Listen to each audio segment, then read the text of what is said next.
السلام عليكم البنات، مرحبا بكم معايا من جديد فيديو جديد. كما كتشاهدوا على القناة اليوم جيت نشارك معكم طريقة عجين البيتزا او لاباط ديال البيتزا، سواء درناها بحجم عائلي او لا فردية، وطريقة الاحتفاظ بها بالمجمد راه كتجي غزالة. تبعوا معايا الفيديو فضلا وليس امرا باش تعم الفائدة.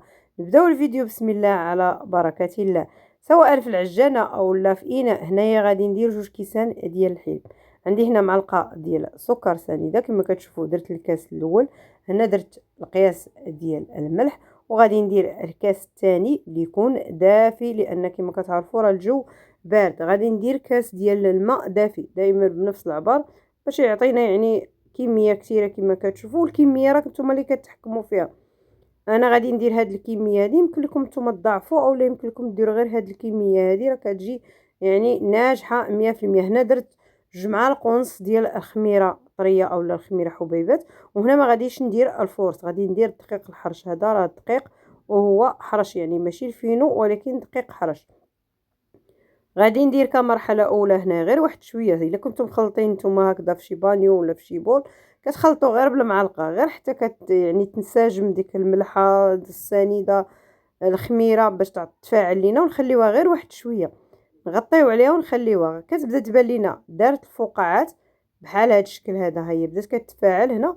صافي غادي ندوز نكمل ليها باقي العناصر ولا باقي المقادير. هنايا عندي نص كاس ديال زيت الزيتون. كيف يمكن لكم تخلطوا ما بين زيت الزيتون والزيت النباتي. هنا 2 معالق ديال الزعتر اللي كنقيهم ما بين يدي هكذا من دوك العويدات اللي كيكونوا فيهم، وغادي نحكم بالكف ديالي بهذا الشكل هذا باش كتخرج هكذا ديك الريحه ديالهم. هكذا كنبقى نحكهم هكا بالكف ديالي، راه كيعطي ريحه زوينه وكيعطي مذاق زوين. بالنسبه للناس اللي ما كيبغيوش يمكن لهم يستغنيو عليه، يمكن لي معوضوه بمعلقه ديال المطارد، حتى هي راه كتعطي لاباط واحد المذاق غزال. صافي غادي نخلطهم هكذا. الا كنتم نتوما مخلطين بشي بول هكا غتخلطوا غير بالمعلقه غير حتى كينسجموا مزيان. عاد من بعد صافي راه كتبداو تضيفوا في الدقيق وكتبداو تعجنوا العجينه عاديه بحال العجينه ديال الخبز. انا هنا غنبقى نضيف في الدقيق عيني ميزاني، العجينه ما تكونش كتلصق باش تبقى لينا يعني محافظه لينا على الشكل كما كنشكلوها به، يعني تكون بحال العجين ديال الخبز. هي العجينه هنايا دابا عندي راها واجده من بعد ما دلكات مزيان.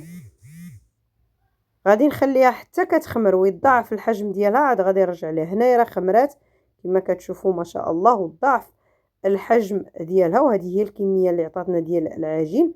صافي هنايا في سطح العمل اللي غادي نرشو بالدقيق، وغادي نبقى نشكل معكم العجين ديالي.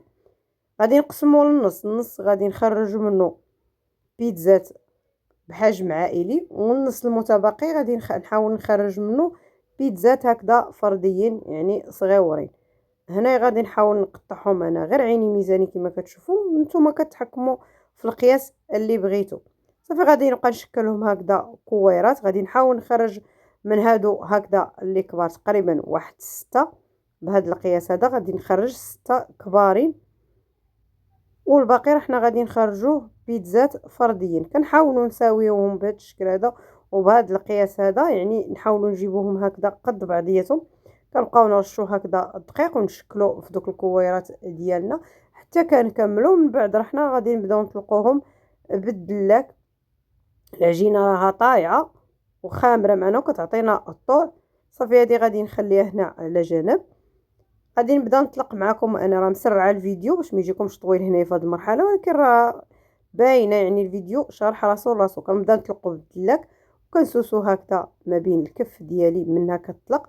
وإلا لاحظتوا راه العجينه ما كتجمعش، هي كنقطعها راه كتبقى محافظه على داك القياس ديالها.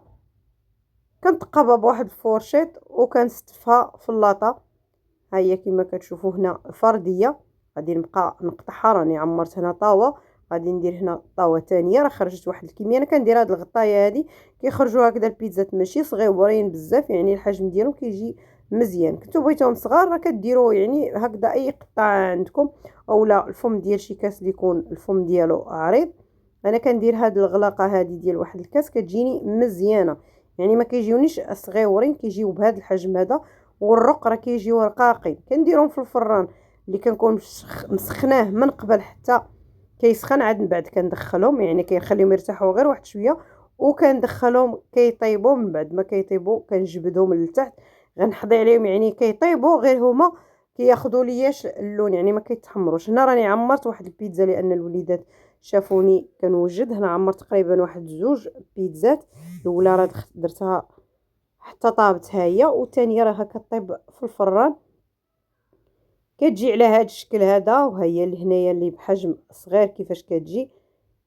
كما كتشوفوا راه كيبقاو محافظين على داك القياس يعني اللي قطعناه بهم، يعني ما كيتجمع ما حتى شي حاجه، وما كتجيش لاباط غليظه، كتجي طايبه. انا المهم عندي هو ان لاباط تكون طايبه، ما كتعجبنيش ديك لاباط هكذا اللي كتكون خضره، يعني راه كنعطيها حقها في الطيب غير ما كنخليهاش كتحمر، باش ملي نعاود نعمرها وندخلها كطيب ان كيكون كلشي طيب.